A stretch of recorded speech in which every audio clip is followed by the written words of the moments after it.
No, but talking about Max, right? Like Mhm. he's P6 first of all. He's still behind Lewis, so I think he's living in 2021, trying to beat Lewis at some level. That's what is happening.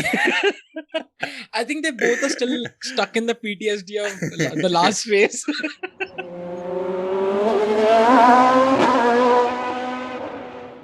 Hello, friends. Welcome back to yet another episode at F1 Fan Fiction. We race here this weekend after 2 years. That news is big. If you're joining us on YouTube, you can see another news big. We've got custom F1 Fan Fiction t-shirts. We are your hosts. I am Akash. And I'm Sarang. Let's get into it. Sarang, 2 years we've waited to be on this track. 2 years and more Ferrari's been waiting to get back onto leading with a gap. Yeah, just raw emotions. What do you think about the race? Yeah, man. I mean, the race itself, like at least for the lead of the race, was pretty boring. I mean, we knew pretty much who's gonna win the race. But like returning back to Australia after 2 years, I think I'd almost forgotten this track. And I think with the changes that they have done for the track as well, Yeah. I loved it. Like the cars were a lot faster. Like a lot of those corners are a lot smoother now, so they can carry more speed. So, and of course, it somehow. Yeah, Ferrari and Charles, I don't know, that combination, I think they're going to just take it away, right? Seems like it. What we doubted, I think, back in 2018 with Vettel there, is, I think that gamble or that long-sightedness from Ferrari is definitely paying off. But your comment on that track, I think FIA got very overly enthusiastic with making some of those corners straighter, with like 4 DRS zones to start the weekend off, and then realizing, I think we've gone a bit overboard. Let's cut it down to 3. Yeah, because I think at one point, if you have 4 DRS zones, you might as well keep DRS on throughout the track. So fair game that they realized it. And yeah. But I think man, like, you have to give it up to Charles, man. Like, he has stood the test of fire as such, at Ferrari, in the sense that when he joined, it didn't seem like, Ferrari just became shit at that point. So, but he stuck around, he fought around, and he has shown his brilliance a lot of times, even like in the last year, I think, especially when was that? Silverstone, right? Where he was leading the race for a while, and then he had some engine issues at the end. And so I think this is going to be the year of Charles, probably. Yeah, that gap's definitely building. I mean, he's dominated the whole weekend. Apart from like the FP1s and the FP2s, it's that part's fine. But like other than that, even through the race, right? Like there wasn't a moment where he was trying to contest with anyone. He was in his own world with no one in front of him, no one behind him. Just a flawless victory. I'm wanting that fastest lap after fastest lap. What was that? I was just gonna talk about that, man. But man, he was just like being a greedy person at that point, because he was already like on his 5th streak of beating his own fastest lap. And then he's like, okay, shall we pit for the fastest lap? And he also got told to stand down, right? Like, he's like, chill, dude, chill. In just plain, formal, easy words. Like, shut the fuck exactly. up. Just keep driving. Yeah, I think he's just too over enthusiastic at this point. I don't think he imagined that he would be, probably in for the championship. And yeah, I mean, I can understand in his excitement of leading the race. He wants each and every point, but chill out, and that man. Confusion is also part of some of his reactions where. I think even we've done a good screen grab at the position where he gets off the car, he does the interview, and then he's going to the podium where he's got this like very surprised look on his face, like, yeah, this happened. Oh, sorry. Now, since you say that, okay, I have to really bring out this topic. F1 TV, for some reason, have decided that podium is not an important part of the race. and we were completely denied the podium. I was watching, and then they suddenly started showing the the out screen of the standings, and then the F1 theme song. I'm like, wait, what's going on? Where's the podium? So that's why, Sarang, the remedy to that is, and come on, man, you've heard this a zillion times now. Press the red button if you're on Sky Sports to go back and see the repeat. That's right. He's been saying this all along. Yeah, my bad, man, my bad. I need to find that red button right now. Oh man! But while Charles is having all this fun, what is that other guy doing? What is he doing? He's digging his own grave. What is he doing? Yeah, I don't know what was going on with him this weekend. He was just not there. Like throughout practices, even in quali, he qualified what P8, P9, something like that, right? Yeah, he was down there. Just a terrible day. I think what lap 3 he spun out like Vettel. Like I think he's like completely filling in Vettel's shoes. And we'll of course get to Vettel later. Yeah. Being mentored by him. This is what you do when you start a season. I like how you spin. Okay. All right. And I think that reminded Vettel to spin as well. But yeah, we'll get to it later. We'll get to that. Spainz. I don't know if you're gonna get like a yeah, right? Because I mean that second Ferrari needs a new SB whatever. Yeah, that's right. I can see that happening. Yeah. Why not? But nonetheless, I mean, I feel like he's overexerting himself. There is still some mental stability that he. I mean, last season we saw a splendid drive from him. I think he's just gotten frantic this season. Once he settles in, I am surely rooting for a Sainz podium and a Sainz actually P1. Yep. I mean, he is third on the driver standings right now. So who's second? It's we'll get to him. That's a secret. Okay. But Carlos, man, I think it was an off day for him, I guess, at the office. I think, and we have seen this even last season that, we talked about this a couple of times that he starts off not as well, but he kind of builds up his season. So I think he'll be there soon. Yeah. And I think like this car, everyone's figuring out because like everything's changed after 7 years. So everyone's still figuring this car out. Yeah. But let's reveal the secret. Who's people? Well. None other than the ex-Williams driver, Mr. George Russell. Man, that's awesome, P2 man. That's awesome. In the driver standing after 3 races. Not bad at all. That too in a Mercedes, which is not even close to the fastest car on the track. I'm surprised, very honestly. Like I had my doubts about Russell all along. Right. I mean, we always saw his brilliant quali performances, like getting into Q1 a lot of times, Q3 a lot of times, and things like that. But I had my doubts how he'll perform at Mercedes, especially against Hamilton. But he's proven everybody wrong, isn't he? He's been beating Hamilton so far in this season, so that's gotten going for him, right? And we at F1 Fan Fiction at least call this his first podium. Spa doesn't count. Spa was a non-race. But first podium, right? Like, amazing. P2? P3, sorry, P3. Not bad at all. P3, not Mercedes. Bad. He could have gotten a P2, but that was an interesting tire message up to him. Being told not to hold Perez back, but I'm a bit surprised there, to be honest.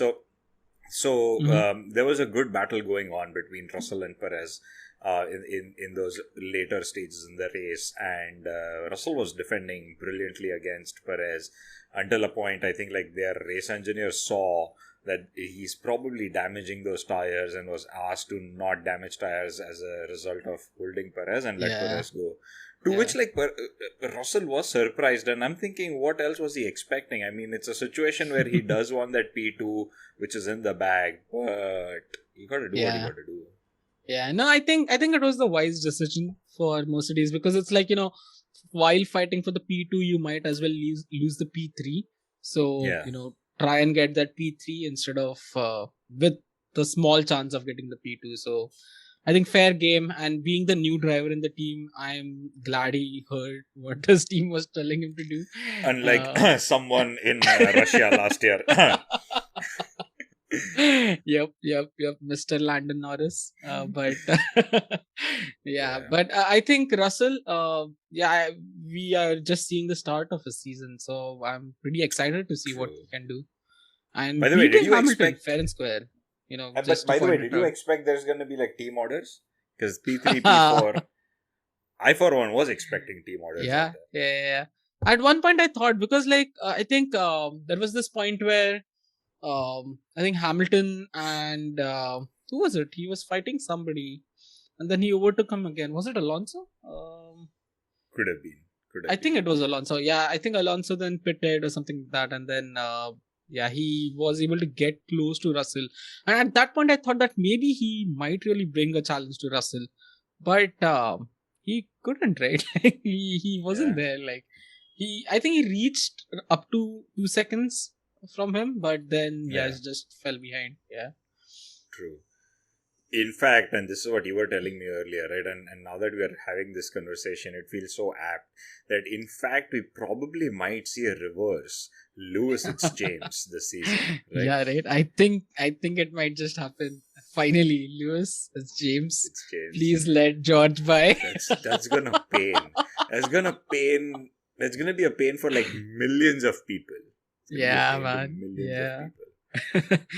But I love how this season is turning out, very honestly, because I think Cheyenne also said the same thing last episode, where I'm actively finding myself rooting for Hamilton while watching the race, which I don't remember in last how much ever years I've ever really rooted for him. Right. And it's awesome to see him as an underdog. Very honestly, I'm kind of in a way happy because he has been a 7-time world champion, but a lot of times he hasn't had that big of a good fight, and I think seeing him really prove his mettle right now, it's fun to watch. Right. And race after race, there's been masterclass from him. This race again, we talk about Red Bull being, or Max particularly being the start king sort of a guy, but a dive into directly P3 on turn 1 was just wonderful of Hamilton. Yeah, he came out of nowhere. I was watching the start, and then suddenly I saw him just scooting by and hey, hello, I'm here. I don't know what was going on all of a sudden. And I think at one point he was also leading the race. Am I wrong? I thought I saw that, or was it second? Oh no, he was second. I think Leclerc pitted, and he would have become the leader, but he pitted the same lap.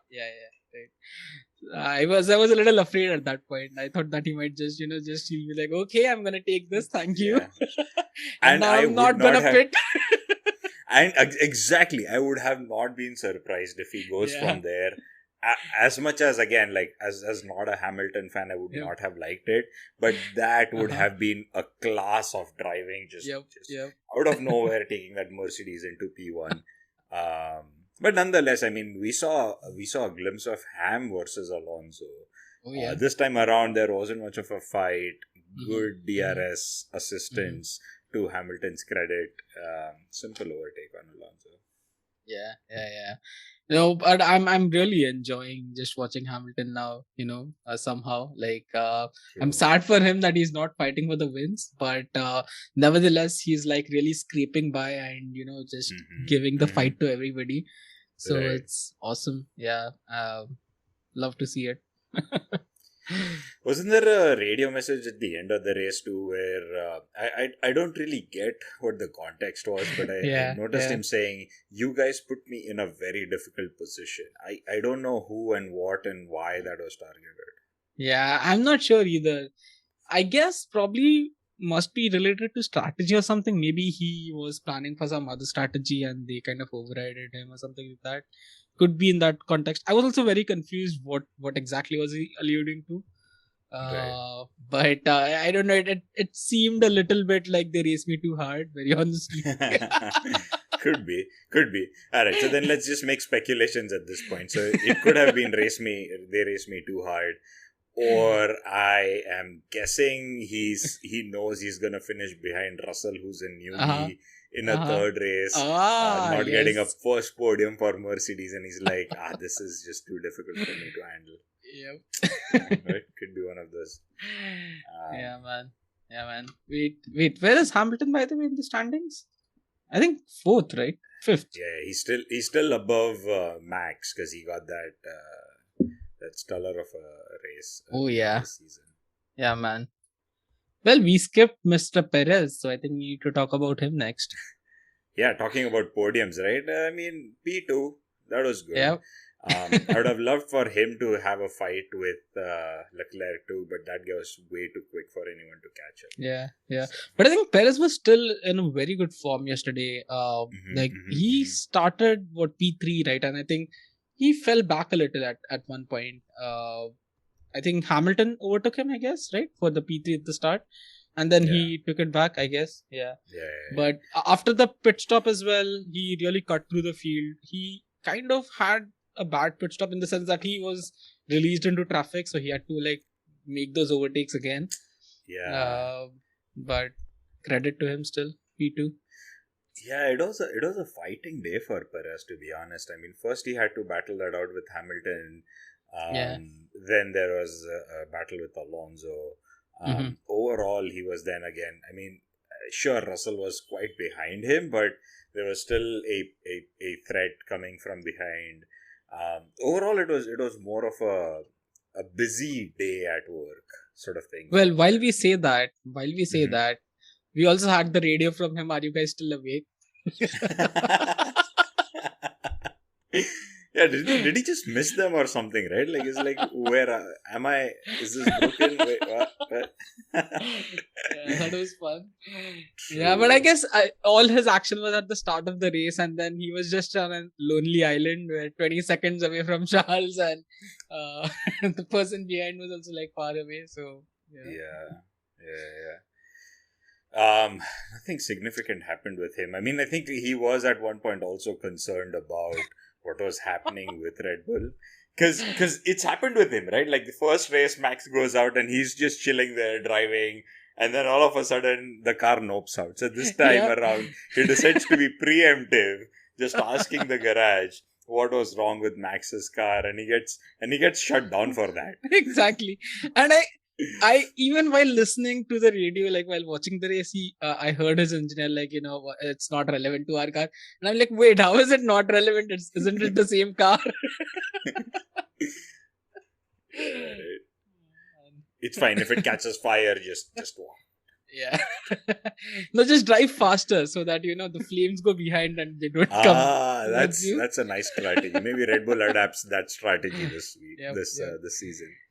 Oh, by the way, since you said fire, did you notice when Verstappen jumped out of the car, he was calling the marshals, extinguish the fire, and he's pointing exactly where the fire is. It was just too funny to look at that. The marshal at that point too looked so confused, to be really honest. He probably, I kid you not, and I'm like, the marshal's probably thinking Verstappen's asking him to take a photo, or hey, I don't want any celeb moment, is what the marshal's thinking. You don't get a bike to drive like Vettel, whatever. He's going through all those thoughts, and Max is like, dude, there's a fire here. Come on. Yeah, man. Verstappen, man. He's having a bad time. I think he's decided that there are only two options for him, that either he wins the race, otherwise he just parks his car at the track. That's it. That would be nice, right? Have a great start, take the lead, and then just be like, all right, that was fun. I think we'll see this sometime where he's probably at the last lap, he realizes that he can't overtake Charles anymore, and he's like, okay, just directly drive into the pit instead of going through the finish line.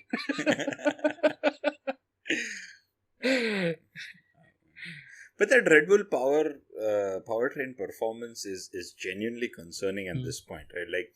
Third race in a row, something's going down. Folks, I think what we are also going to do is sometime next race or sometime in the season, we'll also bring up charts to sort of see if this continues, right, like we are hoping this won't, but if this continues, let's look into the technical part of these charts and exactly realize what's going down in terms of performance. But for now, at large, that car seems very concerning. Ferrari's almost got it in the bag if this is what ends up happening with Red Bull, because besides them, there is no one really to give them that challenge. Yeah. And funnily, if this continues, Mercedes might still win the constructors. Very honestly, it's a possibility. Serendipity at this level is, oh my god. Man, that would be awesome, isn't it? Without any win, still winning the constructors. Oh man, that is gonna be hilarious if that happens. Oh, by the way, since you mentioned something about the charts, wait, I remembered. Nothing. It. Nah. Next episode. It's lost. Sure. I lost the let's bring it. Let's go ahead. let's move on. No, but talking about Max, right? Like. He's P6. First of all, he's still behind Lewis, so I think he's living in 2021, trying to beat Lewis at some level. That's what is happening. I think they both are still stuck in the PTSD of the last race. Oh man. So yeah, I don't know what's gonna happen. So going to the other side. Wasn't he being told on race restarts also yesterday to not do something that he's becoming infamous for? Yeah. I think basically provide context here, because let's. So I mean, this rule has always been there, like in the books itself. Oh, has it? But, yeah. But it was not really enforced properly. Okay. Of course, like that's the whole thing, right? Like, for at least the entirety of the last year, like race directors would put out certain rules which will be enforced more stringently as compared to others, and that's how they generally like announce the rules in their drivers. Alright, but a second here, like what is the exact rule? Let's get that context built. So as in what you can't do and what can you do. Sure. So basically, at the safety car restart, right? So the way the safety car restarts work is that in the last lap, the safety car goes into the pits, and then the leader of the race becomes the de facto safety car. And so the real rule of the safety car is that you, as a driver, can never get alongside the safety car. Like, of course, in some very weird situations, that's a different thing, but generally speaking. And when the first car, in this case Charles, is the safety car at the last lap, we have always seen Max doing that weird thing of, coming almost to, just next to his front wing. Yeah, right. And so, of course, that creates dangerous situations, and they basically put the hammer down that you absolutely cannot go ahead of the rear wing of the car ahead of you. So, yeah, that's it. That's it for Max. But Since we are here, I think it would be a good time to go into the meme section, because I have a perfect meme for this right now. All right. We're gonna for folks who are not listening to us on video, this is a good point probably to switch to YouTube, because we're doing a screen share and showing the memes that we are talking about. But nonetheless, we're gonna be descriptive, so you're gonna hear the meme, hopefully.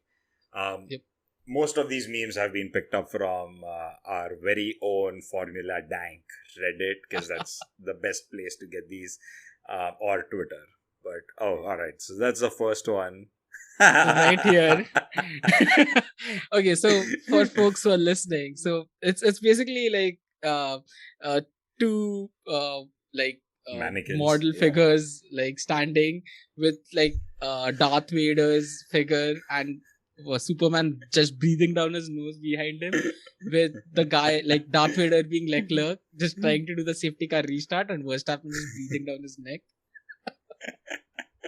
That's a weird one. Man, this just connected with me so well, because man, like this is very apt. This is funny. Saudi Arabia GP. This is Australian GP, and we're gonna probably see this again for sure. Right, or do we have next? Go to the next one. The radio message that we just talked When about. you realize you are N2 driver now, all right, Hamilton radio, you guys put me in a... Exactly, man. This is so true. This is so true. And that's why I wouldn't be surprised if there comes a point where it's like, Lewis, it's James. Yeah. Yeah. Yeah, man. I hope he improves, but let's see. I just want to hear that statement at least once, and I would be happy. Yeah. Sadistically, I'm rooting for it. Yes, I agree. All right. This is hilarious. Okay, Stroll has some amazing statistics that this meme points out. 0 points, 0 podiums, and 7 penalty points. Here we have Mr. James Bond 007. They call me Bond. Stroll Bond. Oh man, this guy has had such a terrible weekend. I mean, I don't know what's going on with him. Did you see one of those audience members who has a cutout called Cash is King, and then they flip it and it's Stroll's face on it. I did see that. Yeah, man. Yeah, we'll get to Stroll soon. All right. Oh, this is the famous monkey meme. The monkey looks at you and then he looks away. What is this? Perez. What was the problem with Max's car? It is not relevant for our car. Oh yeah, this monkey meme makes so much sense. Yeah, man. Like, he's like, okay, are you serious? Like, are we not going to talk about it? True, oh man, true, the next one, I love this one. This was the highlight of my weekend. Vettel going down the straight on a scooty was the next best thing of this weekend, according to me. And he got fined 5,000 for it. I don't think he gives 2 rats ass at that point. Like, sure, that's my dinner maybe. Yeah, right. I mean, look at him, man. He is driving down the F1 track, waving to the crowd, giving no fucks at all. If you've seen the track, at least he's religious about taking the curve right inside out on the race line. So he's done that well. What does this read? So Vettel saying, I've done plenty of preparation for the race. The preparation, yes. And that's exactly what his weekend was, pretty much like. Yes. And the last one, the most important one. This is a burn. So when she asks, go ahead. This is a burn. Yeah, I mean, this is when she asks how long you can last, and then it shows Red Bull powertrains, and the guy she tells you not to worry about, that's basically Alex Albon on his hards. Man, okay, Albon is always hard, I guess. Oh man. Oh, okay, man. Oh, okay. Since I think this would be the apt time to talk about Albon, I guess. Sure, go for it. Take it away. All right. I think driver of the day was given to Charles, right? For me, very honestly, the driver of the day definitely was Albon. I mean, should have been, for sure. Yeah, man. Like, what he did in the Williams in the third race of the season, holding on to that P7, driving 57 laps on the same tires. It's funny how, like, I'd actually seen another meme. I kind of lost it now, but it was that basically, I don't pit because I need to. I pit because I have to. Yeah. There's this other one too where it's like Russell takes 3 years to get points for Williams, and Albon is it's third race, hold my beer. Yeah, man, that guy. I think you were talking about the Akash, right? Like the pit stop that he did at the last lap, which is pretty interesting in the first place. I think at one point even the commentators were not sure what the rules are in the aspect of like, can you finish the race in the pit lane? And Schumacher's it was very done it. I don't know if they changed the rules after that, but yeah, sorry, go ahead. Yeah. Schumacher's done it. I think it's they changed the rule that if you're leading the race, I think you can't do that. Right. Or something like that. Oh, actually, he didn't finish the race in the pit, did he? I think he had to complete that lap. Okay. Yeah. So, anyways, but the fact that he if we see the delta between Gasly and Albon, as we were talking about earlier, I think he was how many? I think just 6 seconds behind him. Wait, what was it? Even less. No, even less. 4 seconds behind Gasly at the end of Mhm. the race. Yeah, exactly. And I mean, he could had possibly beat the number one driver of AlphaTauri in a Williams. Yeah.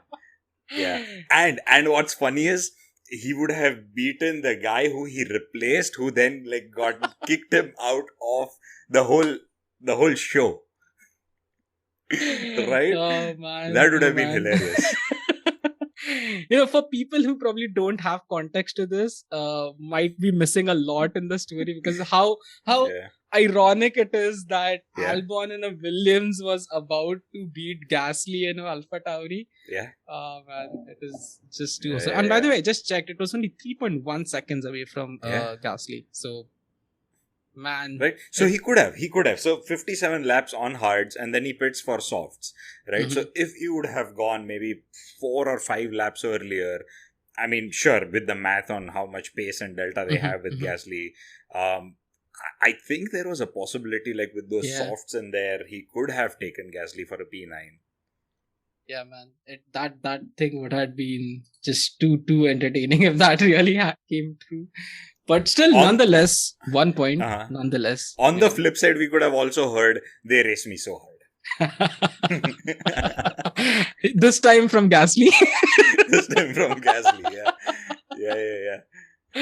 Yeah, that would have been too much fun.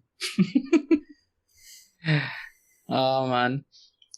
But no, regardless, like, I think he's putting Latifi to shame. And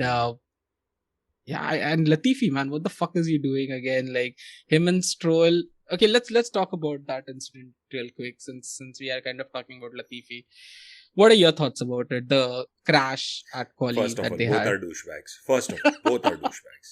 Alright, so let's start with there. They are just trying to see whose father can probably spend more money out of the two, and the worst they can crash. I probably also want to start this conspiracy theory that those two families are taking money from other drivers so that they can crash and drivers can win and the tables can turn. Let's start this conspiracy. That's possible. I think it's very plausible. It is. Having said that, yeah, it was a weird situation, man. Like, so Latifi parks his car, sort of thing, because he's asked to let Stroll by. Stroll goes by. All of a sudden, Stroll decides to also slow down. For a second there, I thought he was on a hot lap and Latifi was on a cool down. But both of them were not on a hot lap. Why were they racing? And then why did Latifi decide to... What was he doing? It was like, the perfect storm, like battle of the douchebags, as you said, I think. Like, man, first of all, Stroll, okay, this is a recurring thing, and I think he completely deserves blame for this, that he just doesn't check his mirrors. I think that's just a thing. He has zero situational awareness. I think I also saw a gif where he was just about to be run over by a crane, and then like the TV reporter like stops him. Like, I think he had crashed out of some race. I don't recall what race that was, but basically the crane was like picking the car and taking it away, and he, of course, with zero situational awareness, was just walking in front of it, and then that reporter like just blocks him. And I mean, he didn't check his mirrors again. And also Latifi, what the hell was he doing there? Like, first of all, he parked his car, all right, at the side of the track. I don't know what was going on, and suddenly started racing him.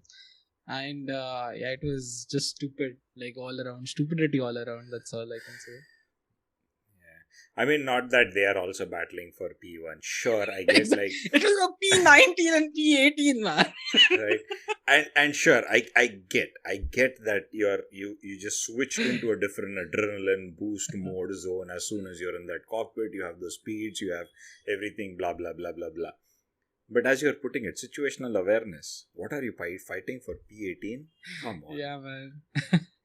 And it kind of shows, like, I think I was talking about this with a friend of mine, that these pay drivers seem to care lesser about their cars as compared to all the other drivers who are kind of really fighting for their position in the team. Right. I mean, it's clear how less Latifi cares probably about his engineers, very honestly, who have to really slog to rebuild that car. And he just keeps Yeah. crashing it. It's like, come on, it's respect for your team that you bring the car home. It's, things like these that separate the good drivers from the pay drivers.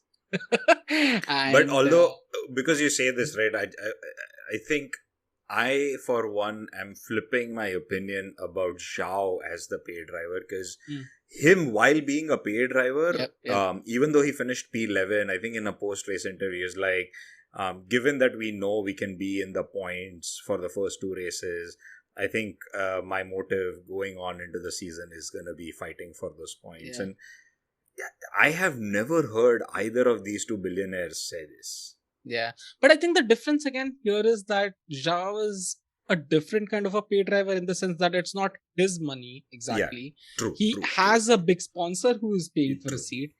So he still has kind of, his neck is on the line. Fought for it. Yeah, his neck is still on the line. That he's still like Jesus last year. The Italian Jesus, yes, of course. How can we forget him? But yeah, I mean, just poor all around, man. Like, it was embarrassing for the sport, very honestly. Whatever they did on the track, it was just stupid. The only good thing that came from Stroll was probably the train that he was leading. Right? Yes. That was it. So, I guess like we're getting the close race that we are being promised.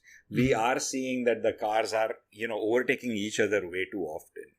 And what was that train? So we had Stroll, Gasly, Bottas, Alonso, Mick, Zhao and K-Mag. That big of a train, a 7-car train, was just going through the track. Yeah, man. At one point, I was very confused as to what's going on, and I think even Alonso was, because he said this on the radio, that why doesn't Gasly just overtake him? It felt like they are in a traffic jam, and like Alonso's honking from behind. Oh man. While we talk about Alonso, let's flip to Alonso and then come back to the Stroll Vettel family, right? So Alonso, I'd say it was a decent week from him, but a poor finish overall on the weekend. Yeah. He got passed by almost everyone. Zhao, K-Mag. I don't know if there is a lack of pace or what's happening with that Alpine GP2 engine back. I just don't know. I don't know. I think it's more of an issue of the reliability that's going to be a trouble for them, because Collie, he did prove that he had pace. Very honestly, the lap where his car noped out, of course, he was actually going for the provisional pole. If you look at his mini sectors, he was purple almost throughout, and he probably could have gotten the pole position if he was able to complete his lap. But yeah, his engine just noped out, and I think in the race as well, he did good till say about 75% of the race, right up till when he pitted for his mediums from the hards. I think everybody. I think we talked about this. This is a good, this is a good point to talk about it, Sarang. I think like you've got the most context here, but this tire strategy has affected quite a lot of drivers. I mean, 3. I think we counted, right? Go for it.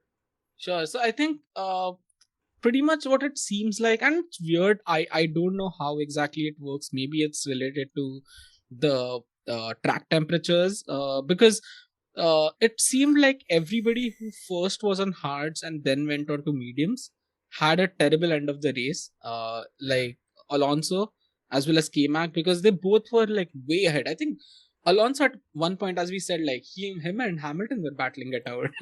He was at like P4 or P5 at one point. And then after that pit stop, it just became nasty, because I think he pitted again, because I can see that Alonso did 2 pit stops, and after his first medium stint, he went for another medium tire. So clearly he had no grip left, because that seemed like a move out of desperation at the end. And then on the other side, Stroll, I think, was doing something similar. But I feel like there was a good call on him. So Stroll ended up with 3 pit stops, which is the highest amongst like everyone racing yesterday. But he still ended up finishing P12 versus Alonso's P17 with a seven position climb. Mm-hmm. Right. So I think like he moved from hard to mediums, realized this is not gonna work, and then moved back to hards immediately. Yep.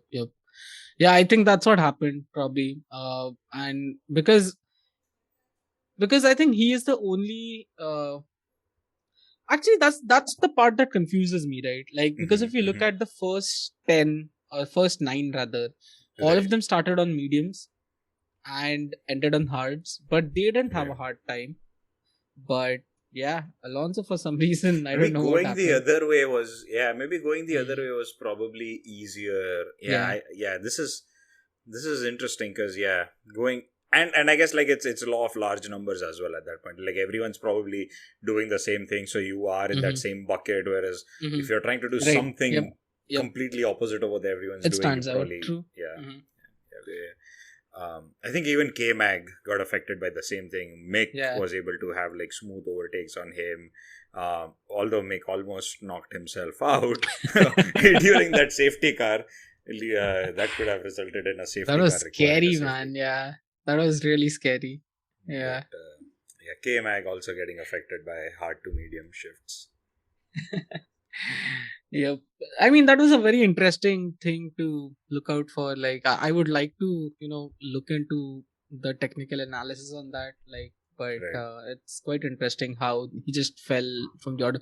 Because actually, if you look at the last lap time of Alonso as well, it was pretty good. It was 120. So he still had pace, but super weird. Something went wrong.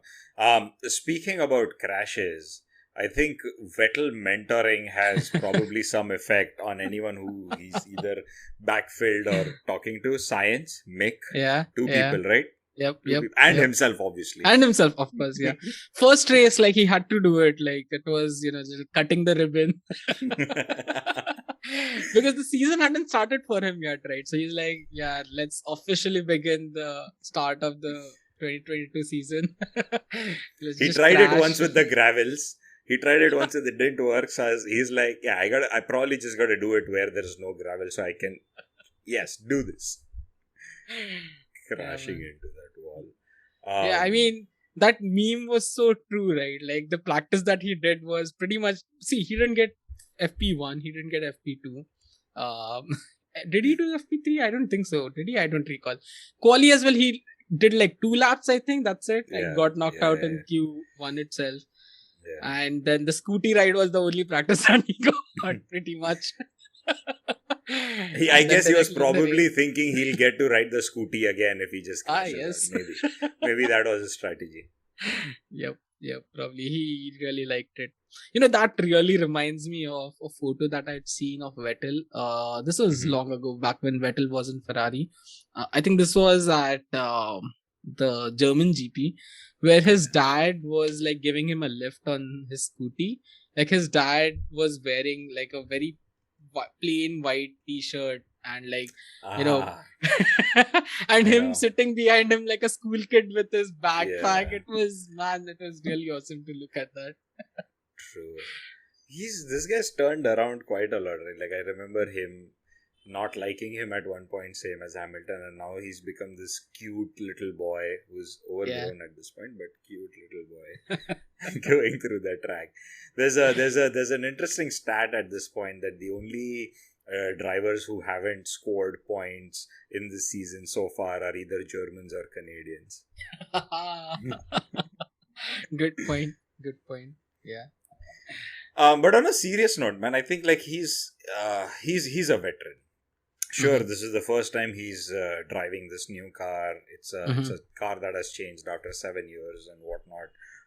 But I have a similar concern the same way I have for Red Bull. Are there car issues with Aston Martin at this point that we'd probably see into the season?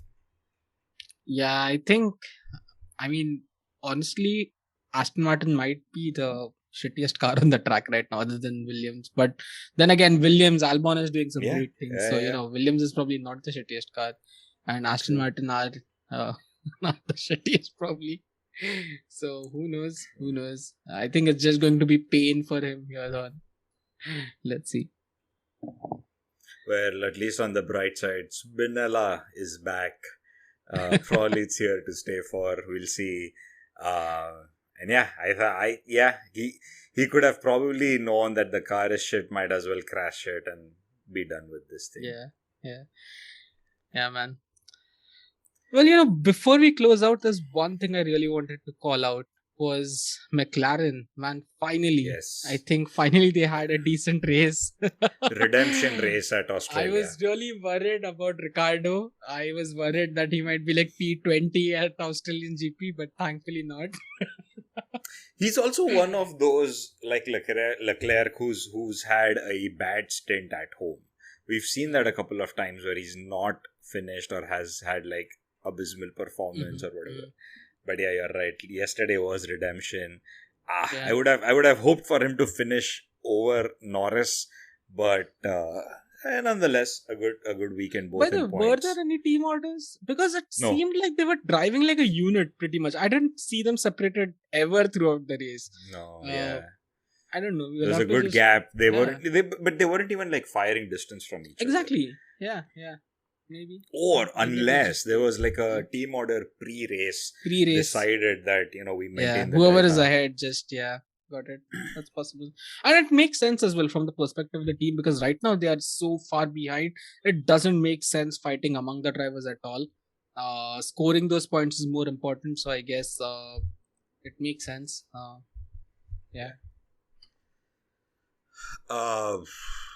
in all, I think it was a good race. Some other interesting stats. Maximum positions gained is Gasly. Alex Albon. My bad. Oh yeah, that's what Alex I was thinking. Starting by the way, 20. Since we were talking about him, one thing we forgot to mention was P20 to P10. Yeah. Like that's just Yeah. insane, man. Exactly. Dead last from the field to 1 point. Not bad at all. With a Williams, yeah. And then maximum position lost, unfortunately, our Spaniard Alonso. With 7 positions lost, starting 10th, ending 17th. And who had the most overtakes? I think it was K-Mag, right? I think with 7 or 8, something like that. Yeah. It's good race. I mean, see the good thing that I like about how this season's going, and like the point we've started doing these stats and these memes is we aren't talking about race leaders or the podium finishers, right? Like it's all become about this mid-pack F1.5 that's suddenly gotten all the attention. Yeah. I love it about this season, very honestly. Like that's where the real fight is. Like everybody is just scraping for that each point and each position a lot more than people ahead. So it's a lot of fun.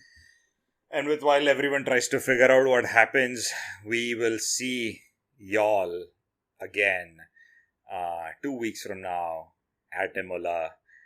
Until then, you will keep seeing some of these reels come back. Thank you for all the love and support we've gotten over the past 2 races this season. We'll bring you such fresh, nuanced content, our minds speaking unplugged.